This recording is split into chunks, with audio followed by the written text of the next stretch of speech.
আল্লাহ যা হারাম করেছে এই পৃথিবীর কোনো মানুষের চাপে তা আমি গ্রহণ করব না। যদি সে আমার কপালে পিস্তল ঠেকায় জান বাঁচানোর জন্য আমি মিথ্যা বলবো, এরপর বলবো আল্লাহ মিথ্যা কথা বলছি, তুমি দেখি আমি আল্লাহ, তুমি তাকে আমি শুনবো না। অথবা আমি বলবো যা জানি বাঁচাইলাম না, তুই মেরে ফেল। দুটার একটা বলবো আমি। হয় আমি ভয় বলবো না না না ভাই ভুল করছি ভাই, আর কমো না। এরপর কমো আল্লাহ তুমি জানো এর আমি 5 পয়সার দাম দিই না। অথবা আমি বলবো যে হ্যাঁ বলছি তুই কি করবি কর। দুটার একটা বলবো আমি। তোকে ভয় পেয়ে বেঁচে থাকার মানে কি রে? তোকে ভয় পেয়ে বেঁচে থাকতে হবে, কি বলিস? তুই নিঃশ্বাসের মালিক না, তুই জীবনের মালিক না, তুই জান্নাতের মালিক না, তুই আসমান থেকে কিছু নাজিল করতে পারিস না, খুঁটিবিহীন ওই আসমান তুই তৈরি করিসনি, এই জমিন তুই ছাদ বিছানা হিসেবে বানাসনি। তোকে ভয় পেয়ে চলতে হবে, বেঁচে থাকার মানে কি তাহলে? দিনী ভাইয়েরা, আমাদের পূর্বে কোনো মানুষ বৃদ্ধ হয়ে জন্ম হয়নি। এই যে সমাজের পৃথিবীর বুকে যত বৃদ্ধ মানুষ রয়েছে এরা কেউ এমনি যুবক হওয়া ছাড়া বৃদ্ধ হয়নি। তুমি একলা যুবক নও যে যা খুশি তা করে বেড়াবা। মনে রাখবা তোমার দাদা যুবক ছিল, বৃদ্ধ হয়েছে, মৃত্তিকায় মাটিতে পরিণত হয়েছে। তোমার বাবা যুবক ছিল, বৃদ্ধ হয়েছে। আফটার 20 ইয়ার্স তুমি নিজেও বৃদ্ধ হয়ে লাঠি ছাড়া হাঁটতে পারবা না। নিজেকে আল্লাহর কাছে আত্মসমর্পণ করো। ওমা আতাকুমুর রাসূল ইয়া নাস, হে মানুষ, যা আল্লাহ দিয়েছে, আল্লাহর রাসূল দিয়েছে যা, ফাখুযু, তা তোমরা গ্রহণ করো। ওমা নাহাকুম আন ফান্তাহু, আর তিনি যা থেকে বিরত করেছে তা থেকে তোমরা তাকে বর্জন করো। আচ্ছা, কালকে যদি আমেরিকায় থাকা মানুষগুলো, বাংলাদেশি প্রবাসীরা, চায়নায় থাকা বাংলাদেশি প্রবাসীরা, দুবাইতে থাকা বাংলাদেশি প্রবাসীরা, জাপানে থাকা বাংলাদেশি প্রবাসীরা, ধরে নেন কালকে জাপানের সরকার বলল চলো আমরা একটা দিবস করি, প্রত্যেক মানুষ বছরে একদিন উপস্থিত হয়ে মদ পান করব, সবাইকে 1 বোতল করে মদ দেওয়া হবে আর পান করব। কেন? আমরা আজকের দিনে একটু ভুলে থাকতে চাইব, দুঃখ, এটা আমাদের দিবস হবে দুঃখ ভোলা দিবস। এই দিবসের নাম কি হবে? দুঃখ ভোলা দিবস। তো ওখানে জাপানে যারা মুসলমান বসবাস করবে, হিন্দু বৌদ্ধ খ্রিস্টান বসবাস করবে, করতেই পারে, ঠিক না? জাপানের সরকার হঠাৎ করে একটা দিবস তৈরি করলো। কি দিবস?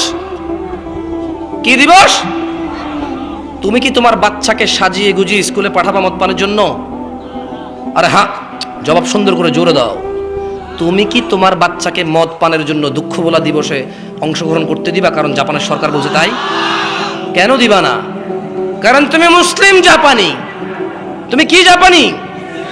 অথবা জাপানি মুসলিম। তুমি তোমার মুসলমানিত্ব বিসর্জন দিয়ে কোনো দেশের হয়ে থাকা তোমার জন্য জরুরি না, এই জন্য তুমি দিবা না, ঠিক না?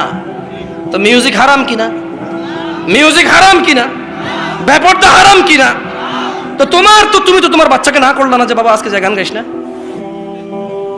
ও, জাপানের সরকার বললে না, মুসলমান দেশের মুসলমান সরকার বললে না করবো কেমন না? ও, আমি মনে হয় শহীদদের বিরোধিতা করছি না?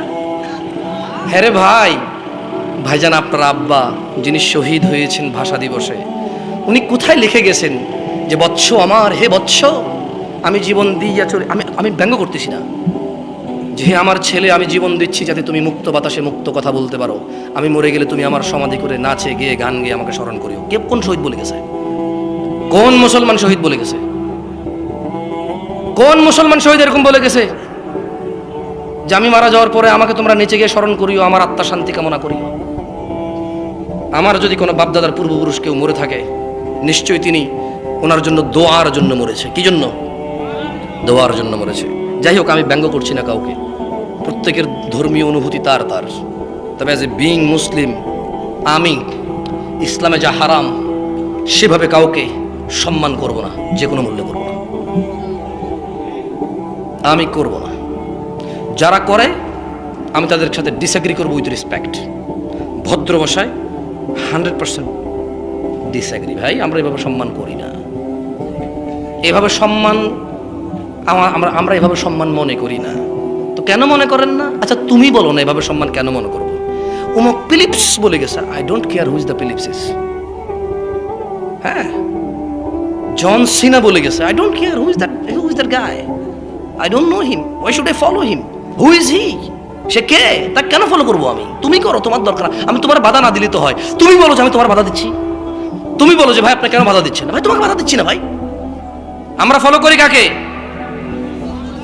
ওয়ামা আতাকুমুর রাসূল ইয়া নাস, যা রাসূল দিয়েছে, শুধু এই ক্ষেত্রে নাই, ইবাদতের ক্ষেত্রে রাসূল যা দিয়েছে তা গ্রহণ করতে হবে। ওয়ামা নাহাকুম আন, আর যা তিনি নিষেধ করেছেন ফান্তাহু, তা বর্জন করতে হবে। আমি আর 15-20 মিনিট কথা বলে ছেড়ে দেবো আপনাদেরকে, কারণ অনেকে ফজর নামাজ পড়বেন না, বলবেন যে না প্রতিদিন মোবাইল টিপা নাটক সিনেমা দেখে ফজর মিস করি, আজকে একটা ভালো কাজ করছি, ফজর না পড়লেও চলবে, ওয়াজ শুনছি। ইউ হ্যাভ এ রিজন ভাই, একটা রিজন তো আছে, you have a good reason. आओ भाई जिबा कर दो, यहाँ पे मार दो यार। आऊज़ु बिल्लाहि मिनश शैतानिर रजीम। লা হাওলা ওয়ালা কুওয়াতা ইল্লা বিল্লাহিল আলিয়্যিল আযীম। একটা বক্তব্য শুনুন না, হুজুররা বলে যে বিড়ালের মতো 100 বছর বেঁচে থাকার চাইতে বাঘের মতো কতদিন বাঁচবে? ঘন্টার পর ঘন্টা বেমনোযোগী হয়ে ওয়াজ শোনার চাইতে মনোযোগ দিয়ে 20 মিনিট শুনবো, ওকে? आगे आना जगह पे ला लिया ना, बेटा उतर गया ना अभी, सही है। औज़ु बिल्लाहि मिनश शैतानिर रजीम। वत्तकुल्लाह या नास, अल्लाह के भय करो। इन्नल्लाह शदीदुल इक़ाब, निश्चय अल्लाह शास्ति दाने कठोर। عن عبد الله بن مسعود رضي الله عنه قال, আব্দুল্লাহ ইবনে মাসউদ রাদিয়াল্লাহু আনহু থেকে বর্ণিত, তিনি বলেন قال رسول الله صلى الله عليه وسلم, আল্লাহর রাসূল সাল্লাল্লাহু আলাইহি ওয়াসাল্লাম বলেছেন, ইন্নাহু লাইসা শাইউন ইউকাররিবুকুম ইলাল জান্নাহ ইল্লা ক্বাদ আমারতুকুম বিহ, নিশ্চয় এমন সকল কিছুই তোমাদের জান্নাতের কাছাকাছি নিয়ে যাবে, তার প্রত্যেকটি আমি তোমাদের নির্দেশ দেওয়া ছাড়া ছেড়ে দেইনি। কোথায় তারা যারা বলে সব কিছু কি কোরআন হাদিসে আছে, যারা বলে সব ফতোয়া কি কোরআন হাদিসে আছে, যারা বলে ইসলাম 1450 বছর পুরনো, আজকের নতুন সমস্যার ইনস্ট্যান্ট ঝটপট সলিউশন কি কোরআন হাদিসে আছে, তারা কোথায়? তারা কেন এই হাদিসটা পড়ছে না? তারা কেন এই হাদিসটা পড়ছে না? মুসান্নাফ ইবনে আবি শাইবাতে আছে, মুস্তাদরাকে আছে, আল হাকিম বাইহাকিতে আছে, এটা কেন তারা পড়ছে না? আব্দুল্লাহ ইবনে মাসউদ রাদিয়াল্লাহু আনহু বলছেন, আল্লাহর নবী বলেছেন, ইন্নাহু লাইসা শাইউন ইউকাররিবুকুম ইলাল জান্নাহ ইল্লা ক্বাদ আমারতুকুম বিহ, এমন কোন ভালো কাজ নেই যা তোমাদের জান্নাতের নিকটবর্তী করবে অথচ আমি মুহাম্মদ নির্দেশ দেইনি সাল্লাল্লাহু আলাইহি ওয়াসাল্লাম। ওয়ালাইসা শাইউন ইউকাররিবুকুম ইলান নার ইল্লা ক্বাদ নাহাইতুকুম আনহু, এবং এমন কোন কিছু নেই যা তোমাদের জাহান্নামে নিয়ে যাবে আমি নিষেধ করিনি, এমন কোন মন্দ কাজ নেই যা আমি নিষেধ করিনি, যা করলে তোমরা জাহান্নামের নিকটবর্তী হবা। কোথায় তারা যারা বলে কোরআন ও হাদিসে সকল সমস্যার সমাধান নেই? দিনী ভাই আমার, আমি জোরে কথা বলি, তুমি ধরে নাও, তুমি ধরে নিও না, তুমি বিশ্বাস করো, আমি ইচ্ছা করে বলি না। যদি আমার এটা ফিতরত না হতো, যদি এটা আমার অভ্যেস না হতো, তাহলে কেন আমি প্রত্যেকটা প্রোগ্রামে এমন করে বলতাম? তুমি আমার জোরে কথা বলাতে মনে কষ্ট নিয়ে কোরআন হাদিস উপেক্ষা করিও না, এগুলো আমার কথা না, আমি পড়ে শোনাচ্ছি। তোমার ভালো লাগে না আমার জোরে কথা, তোমার ভালো লাগে না আমার অ্যাটিটিউড, তোমার ভালো লাগে না আমার হাত আঙ্গুল ডান দিকে যায় বাম দিকে যায়, তোমার ভালো লাগে না আমি অত বেশি শিক্ষিত না, তোমার ভালো লাগে না আমি আরো অনেক কিছু করি, তোমার ভালো লাগে না আমি একটু খাটো মানুষ, তোমার ভালো লাগে না আমি তোমার মাদ্রাসায় পড়িনি, তোমার ভালো লাগে না আমি তোমার কাছে বায়াত হইনি, তোমার ভালো লাগে না আমি তোমার তরিকার না। ঠিক আছে, আমাকে বাদ দাও, আমাকে বাদ দাও। তুমি তো শিক্ষিত মানুষ, তুমি তো মাদ্রাসার ছাত্র, তুমি তো মাদ্রাসার শিক্ষক, তুমি তো মসজিদের ইমাম, তুমি তো মুহাদ্দিস, তুমি তো খতিব।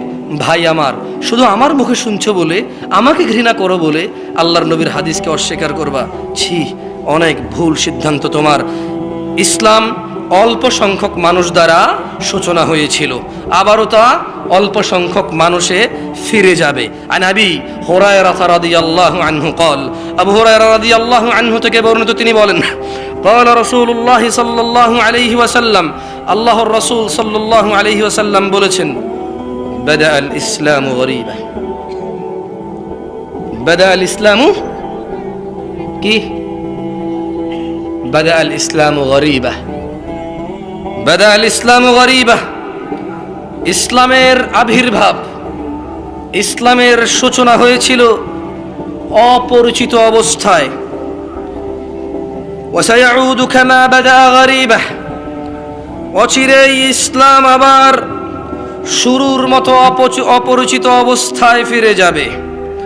ওয়াসায়াউদু কামা বাদা গরীবা, অচিরেই তা আবার শুরুর মতো অপরিচিত অবস্থায় ফিরে যাবে। কেউ সঠিক ইসলাম চিনবে না, কেউ সঠিক ইসলাম চিনবে না। জামশেদ মজুমদারও বাদ পড়ে যেতে পারে, বাদ পড়ে যেতে পারে এদেশের শত মোল্লা মুন্সি, মুহাদ্দিস, মুফতি, শাইখুল হাদিস, পীর, আউলিয়া কেরাম, সাধারণ মানুষ তো বাদ পড়ে যেতেই পারে। قال رسول الله صلى الله عليه وسلم بدا الاسلام غريبا, ইসলামের সূচনা হয়েছে অপরিচিত অবস্থায়। ওয়াসায়াউদু কামা বাদা গরীবা, অচিরেই তা আবার শুরুর মতো অপরিচিত অবস্থায় ফিরে যাবে। ফাতুবা লিল গুরাবা, সুতরাং এরূপ অপরিচিত অবস্থায় যারা সঠিক ইসলামের উপর টিকে থাকবে তাদের জন্য সুসংবাদ। ফাতুবা লিল গুরাবা, সুসংবাদ তাদের জন্য, খুশির খবর তাদের জন্য, জান্নাত তাদের জন্য, আল্লাহর সন্তুষ্টি তাদের জন্য, জাহান্নামের মুক্তি তাদের জন্য, জান্নাতের সুখ বিলাসিতা তাদের জন্য। ফাতুবা লিল গুরাবা, যারা অপরিচিত অবস্থায় চলে যাওয়ার পরও সঠিক ইসলামে টিকে থাকবে। দ্বীনি ভাইয়েরা, আল্লাহর রাসূল মুস্তাফা সাল্লাল্লাহু আলাইহি ওয়াসাল্লামকে ভালোবাসা ছাড়া আল্লাহর নৈকট্য পাওয়া সহজ তো দূরের কথা, ইম্পসিবলের পরে ইম্পসিবল, অসম্ভব, কসমিন কালে অসম্ভব নয়। কামা ক্বাল আল্লাহু তাআলা, যেমনটা আল্লাহ তাআলা কোরআনুল কারীমে বলেছেন, কুল, ও মুহাম্মদ সাল্লাল্লাহু আলাইহি সাল্লাম বলুন, ইন কুনতুম তুহিব্বুনাল্লাহ, বলে দিন ও দুনিয়ার মানুষরা যারা দাবি করো ভালোবাসো আল্লাহকে, ফাত্তাবিউনি, দাবি যদি সঠিক হয় মুস্তাফা সাল্লাল্লাহু আলাইহি সাল্লামকে অনুসরণ করো। ইউহিব্বুকুমুল্লাহ, তুমি খালি মুহাম্মদকে ভালোবাসো সাল্লাল্লাহু আলাইহি ওয়াসাল্লাম, আল্লাহ নিজেই তোমাকে ভালোবাসবে। ওয়া ইয়াগফির লাকুম যুনুবাকুম, আল্লাহ ভালোবেসে তোমার সমস্ত গুনাহ ক্ষমা করবে। ওয়াল্লাহু গফুরুর রহিম, আর তিনি আল্লাহ অত্যন্ত ক্ষমাশীল, পরম দয়ালু। আন সাউবান রাদিয়াল্লাহু আনহু قال, সাউবান রাদিয়াল্লাহু আনহু থেকে বর্ণিত, তিনি বলেন, قال রাসূলুল্লাহ সাল্লাল্লাহু আলাইহি ওয়াসাল্লাম, আল্লাহর রাসূল সাল্লাল্লাহু আলাইহি সাল্লাম বলেছেন, লা তাযালু তাইফাতুন মিন উম্মতি যাহিরিনা আলাল হক, অল্প কয়জন ভয় পাও, সামান্য কয়জন মন খারাপ, সংকুচিত, ভীতু, খুব চিন্তিত। কেন? পুরো মসজিদে তোমরা অল্প কয়জন মানুষ ফজরে এসেছো, পুরো মাহফিলে অল্প কয়জন মানুষ এসেছো, মাদ্রাসাগুলোতে অল্প কয়জন তার বাচ্চাকে পাঠিয়েছে, তুমি সংকুচিত, অন্যায়ের বিরুদ্ধে অল্প কয়জন মানুষ কথা বলে, সুন্নাহর অনুসরণ অল্প কয়জন মানুষ করে, তো শুনে নাও, চিন্তিত হয়েও না। সাউবান রাদিয়াল্লাহু আনহু থেকে বর্ণিত, তিনি বলেন, ক্বালা রাসূলুল্লাহ সাল্লাল্লাহু আলাইহি ওয়াসাল্লাম, আল্লাহ রাসূল সাল্লাল্লাহু আলাইহি ওয়াসাল্লাম বলেছেন, লা তাযালু তাইফাতুম মিন উম্মতি যাহিরিনা আলাল হক, আমার উম্মতের একটা দল সদা সর্বদা সত্যের উপর অটল থাকবে। আল্লাহ আমাদের কবুল করুন। লা ইয়াদুররুহুম মান খাযালাহুম হাত্তা ইয়াতি আমরুল্লাহি ওয়া হুম কাযালিক, কোন লাঞ্ছনাকারীর লাঞ্ছনা তাদের কোনো ক্ষতি করতে পারবে না যতক্ষণ না কিয়ামত হয়ে যায়। আর এই আমার উম্মতের এই সংখ্যক লোকগুলো সর্বদা সত্যের উপর এভাবেই টিকে থাকবে। কি ভাই, আমি তো যাবো, গেল যাইবেন আর কি, আমিও যাবো। এত রাত ওয়াজ করা যায়? মানুষের শরীর তো। আয়োজকরা কি মনে করে সামনে লোকগুলো গাধা আর বক্তা মুলা, যতক্ষণ ঝুলে রাখবে বসে থাকবে? এভাবেই তো হচ্ছে না। 12টা বাজবে কেন? আমি দুঃখিত, আমি আয়োজন মোটে খারাপ বলতেছি না। আমার ঠোঁট কাটা মানুষ, অহংকারী মনে করিয়েন না। সুযোগ পাইছি, মাথায় উঠে গেছি, এটাই। না ডাকলে কি করতাম? প্লিজ মাঝে মধ্যে ওয়াজ মাহফিল আমাকে একটু ডাকিয়েন, টুকটাক কথা বলার সুযোগ করে দিয়েন। হয়তো এরকম বলতে হয়তো, আল্লাহ মাফ করে, আস্তাগফিরুল্লাহ। যাই হোক, 2-3টা হাদিস কোরআন পড়ে আমি আসলে বিদায় নিই। যেভাবে হুন্ডা স্টার্ট হচ্ছে, সাউন্ড হামকো বড়া মজা নেই আ রা ইয়ার। अब क्या करे, इंसान है खुलिकल इंसान ज़ईफ़ा। আল্লাহ বলছে যে মানুষকে আল্লাহ বানাইছে দুর্বল চিত্তে। কি চিত্তে? দুর্বল। মাঠ ভর্তি মানুষ হইলে মনে চায় সারা রাত ওয়াজ করি। 1-2জন উঠে গেলে কত মানুষই তো বসে আছে, উঠছে মাত্র 1-2জন, মনটা এত খারাপ হয়ে যায় কেন হয় জানি না। আউযু বিল্লাহি মিনাশ শাইতানির রাজীম। একদিনই ভাইরা 2-একটা নসিহত করে তোমাদের চলে যাই। যুবক ভাইরা আমার, 30 বছরের নিচে কারা আছে? উঠে দাঁড়াও তো একটু দেখি। 30-এর নিচে, 30-এর নিচে উঠো, দাঁড়াও। আর কত বইবা? হাওয়া বাতাস যা আছে বাইর করো। লা ইলাহা ইল্লাল্লাহ। সব কি 30-এর নিচে? বাইঠো। ও ভাই, স্লোগান বন্ধ করেন ভাই। কি হয়েছে ভাই? রাজনীতি শুরু করে দিয়েছেন নাকি? বসেন। স্লোগান দিয়ে কিছু হইলে বহুত কিছু হয়েছে, তো আরো বহুত জায়গায় হয়। খালি একটা পুলিশ এসে বলবে যে कोई नहीं दिखेगा इधर। जिसने बोला नारा तकबीर सबसे पहले भागेगा भाई।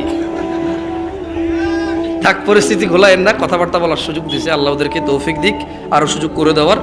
আল্লাহ ওদেরকে এবং আমাদেরকে, ওদের এবং আমাদের হৃদয়ের যে দূরত্বতা রয়েছে তা দূর করে দিন কল্যাণের জন্য। আল্লাহ তাআলা আমাদের ও আমাদের শাসকদের মধ্যে ন্যায় প্রতিষ্ঠার তৌফিক দান করুন। আমাদের শাসকদের অত্যাচার থেকে আল্লাহ আমাদেরকে আশ্রয় দিন, এবং ওদের মধ্যে যে কল্যাণ আছে আল্লাহ সর্বোচ্চ কল্যাণটুকু আমাদেরকে দান করুন। আমরা যাতে সুন্দরভাবে তাদের সাথে চলে তাদের ভুল সিদ্ধান্তগুলোর সুন্দর ভদ্র ভাষায় প্রতিবাদ করতে পারি, আল্লাহ আমাদেরকে সেই তৌফিক দান করুন। আমি বলবো, যিনি আপনি বলেছেন গান গাইলে শহীদের শ্রদ্ধা হয়, আপনি একটু বলেন না শহীদ ব্যক্তি কোন সায়েন্স, কোন আর্টসে, বৈজ্ঞানিক কোন থিওরিতে মরার পর গান গাইলে ওর সম্মান হয়? যদি ব্যাখ্যা দিতে পারেন আমিও গাইব। যদি বলে দিতে পারেন ছেলে মেয়ে একাকার হয়ে যদি গান সারাদিন গান গেয়ে আর বুঝাই যে ওরা মারা গেছে আমাদের জন্য, ওদেরকে আমরা স্মরণ করতেছি, এই স্মরণ ওদের কোনো কাজে আসবে যদি কোনো সায়েন্স দিয়েও বুঝাই দিতে পারেন, ধর্মবাদ দিলাম। যদি সায়েন্স দিয়ে বুঝাই দিতে পারেন তবে আমি বলবো ঠিক আছে আপনি করেন, তবে আমি তাও করবো না হারাম মিউজিকের জন্য, কেমন? তবে আমার মনে হয় আপনি বুঝাইতে পারবেন সায়েন্স। আরে ভাই, সায়েন্স অনেক সত্য জিনিসেরই অস্বীকার করে, এটা তো নাই। সায়েন্স সত্য বুঝতে 200 বছর লেগে যায়, কথা বোঝেন নাই? চাঁদের আলো নাই, সূর্যের আলো আছে, এটা বুঝতে 1400 বছর লাগছে সায়েন্সের। কয় বছর লাগছে? হ্যাঁ, কয় বছর? চাঁদের নিজস্ব আলো নেই, সূর্যের আলো আলোকিত হয়, সায়েন্স এটা বুঝতে কতশো বছর লাগছে? কতশো? আমরা 1450 বছর আগ থেকে জানি, আলহামদুলিল্লাহ। তো সায়েন্স অনেক সত্য জিনিসে জানতে 1000-1500 বছর লেগে যায়, এই জিনিস তো নাই। যাই হোক, যুবক ভাই আমার,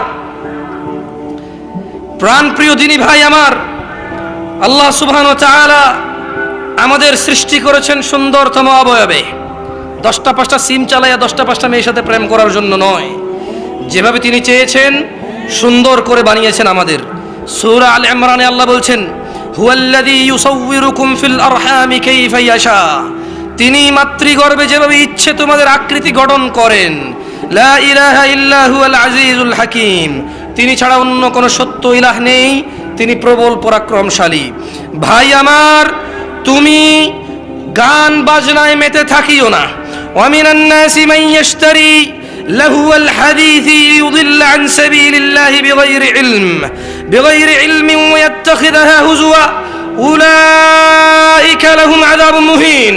যুবক ভাই ও বোন আমার, মানুষের মধ্যে কেউ কেউ আল্লাহর পথ থেকে বিচ্যুত করার জন্য খারাপ বাক্য কিনে নেয়, যা আমরা গানের মধ্যে পাই, জ্ঞান ছড়াই, এবং আল্লাহর দেখানো পথ নিয়ে তারা ঠাট্টা বিদ্রুপে মেতে ওঠে, তাদের জন্য রয়েছে যন্ত্রণাদায়ক শাস্তি। দিনী ভাই আমার, রাসূলুল্লাহ সাল্লাল্লাহু আলাইহি সাল্লাম বলেছে, দিনী বোন আমার, আল্লাহর নবী বলেছেন, আমার উম্মতের কিছু লোক মদের নাম পাল্টিয়ে তা পান করবে। তাদের সামনে গায়িকারা বিভিন্ন বাদ্যযন্ত্র সহকারে গান করবে। আল্লাহ তাআলা তাদের ভূগর্ভে বিলীন করে দেবেন শাস্তি দিয়ে, এবং কিছু কিছু লোকের আকৃতিকে বিকৃত করে দেবেন, বানর ও শূকরের মতো পরিণত করে দেবেন। ভয় পাও বানর হওয়া থেকে, ভয় পাও শূকর হওয়া থেকে, মাতৃগর্ভে ভূগর্ভে বিলীন হওয়া থেকে ভয় পাও। গান বাজনা ভালো জিনিস নয়, অসার বাক্য ব্যতীত, শয়তানের ফাঁদ ব্যতীত আর কিচ্ছু নয়। ইয়া আইয়ুহাল্লাযীনা আমানু, হে তোমরা যারা ঈমান এনেছো, ইন্নামাল খামর ইয়া শিবাব আহলুল মুনাফিকের ফাঁদে পা দিও না, মুনাফিকদের ফাঁদে পা দিও না। তারা বলে তারা মুসলিম, তারা বলে তারা মুসলিম, তারা বলে তারা তোমাদের হিতাকাঙ্ক্ষী, তারা বলে তারা তোমাদের সুবন্টন করবে, তোমাদের কল্যাণকামী তারা। খবরদার, মুনাফিকের ফাঁদে পা দিও না। তারা চায় তোমরা নেশায় মত্ত হয়ে তোমরা তোমাদের জীবনটাকে জাহান্নামের দিকে উজাড় করে দাও। তারা চায় তোমরা শয়তানের ফাঁদে পা দিয়ে তোমরা আল্লাহ দ্রোহিতায় মেতে ওঠো, রাসূল দ্রোহিতায় মেতে ওঠো। অথচ আল্লাহ চায় তোমরা সফলতার দিকে এগিয়ে আসো, আল্লাহ চায় তোমরা সফল হও। আল্লাহ সুবহানাহু ওয়া তাআলা সূরা মাঈদায় 90 নম্বর আয়াতে বলছেন, ইয়া আইয়ুহাল্লাযীনা আমানু, তোমরা যারা ঈমান এনেছো নারী ও পুরুষরা, ইন্নামাল খামর ওয়াল মাইসির ওয়াল আনসাব ওয়াল আজলাম রিজসুম মিন আমালিশ শাইতান ফাজতানিবুহু লাআল্লাকুম তুফলিহুন। হে মুমিন নর নারীরা, নিশ্চয় মদ, জুয়া, মূর্তি পূজার বেদী ও ভাগ্য নির্ণয় করার শর্ত কেবল ঘৃণার বস্তু, শয়তানের কাজ। কাজেই তোমরা সেগুলো বর্জন করো যাতে তোমরা সফল হও। মদ ছাড়তে হবে, নাহলে সফলতা আসবে না। জুয়া ছাড়তে হবে, নাহলে সফলতা আসবে না। বাদ্যযন্ত্র ছাড়তে হবে, নাহলে সফলতা আসবে না। শিরক কুফরি ছাড়তে হবে, নাহলে সফলতা আসবে না। ইবনে আব্বাস রাদিয়াল্লাহু আনহুমার বর্ণনায় রাসূল সাল্লাল্লাহু আলাইহি সাল্লাম বলেছেন, আল্লাহ তাআলা মদ, জুয়া, তবলা ও সারেঙ্গি হারাম করেছেন। তিনি আরো বলেন, নেশাগ্রস্ত করে এমন প্রত্যেক বস্তু হারাম। ইয়াবা হারাম, হেরোইন হারাম, বিয়ার হারাম, অ্যালকোহল জাতীয় যত কিছু আছে যা মানুষকে নেশাগ্রস্ত করে, এমন প্রত্যেক বস্তু হারাম। দ্বীনি ভাইরা, রাসূলুল্লাহ সাল্লাল্লাহু আলাইহি সাল্লাম বলেছেন, আমার উম্মতের মধ্যে এমন অনেক সম্প্রদায় হবে যারা জিনা, ব্যভিচার, রেশমি কাপড়, মদ পান, বাদ্যযন্ত্র, গান বাজনাকে হালাল করবে। অন্য এক হাদিসে আসছে, রাসূলুল্লাহ সাল্লাল্লাহু আলাইহি সাল্লাম বলেন, যেই ব্যক্তি দুনিয়াতে মদ পান করবে ও তাওবা করবে না, সে আখিরাতে তা থেকে বঞ্চিত হবে। দিনী ভাই আমার, যুবক ভাই আমার, চুরি ডাকাতি করে মদ পান করার জন্য সবর করো, দুনিয়াতে মদ পান করিও না। আল্লাহ আখিরাতে এমন মদ পান করাবে যা তোমাকে নেশাগ্রস্ত করবে না, আনন্দিত করবে।